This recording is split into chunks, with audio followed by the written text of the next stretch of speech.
tang anak. 3 taon yung anak niya. Hindi po namin siya mapapatawan. Naghahanap buhay lang po yung kapatid ko.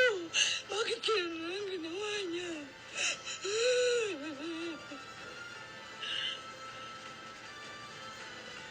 Wala siyang kalaban-laban.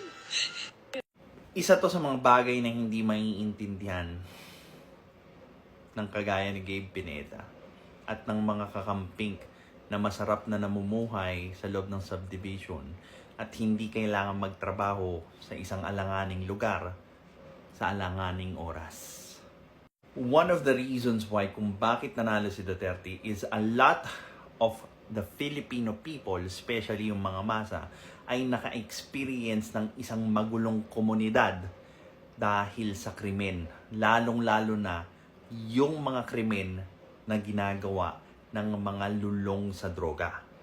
At kung kagaya ka nung pamilya ng pinaslang na motorcycle rider at kinarnap yung motor niya, do you think you would care about the human right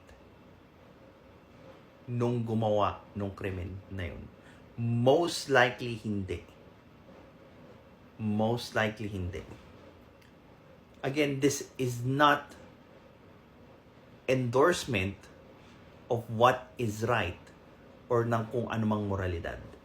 This is an observation of what the Filipino people have felt, lalo na laganap yung krimen kagaya ng nangyari sa pamilyang ito. You want proof? Look at the approval ratings of Duterte kahit nung pababa na siya ng presidente. Nasabihin na naman ng mga tao, DDS ka kasi. I didn't even vote for Duterte. But I know how to observe kung ano yung nararamdaman ng Pilipino doon sa na-experience nila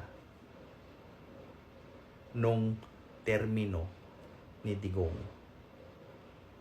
And hanggat hindi nyo ina-acknowledge kung ano yung na-achieve ni Duterte nun, you can never replicate yung ganong klaseng epekto sa mga tao para makakuha kayo ng boto at manalo sa mga susunod na eleksyon.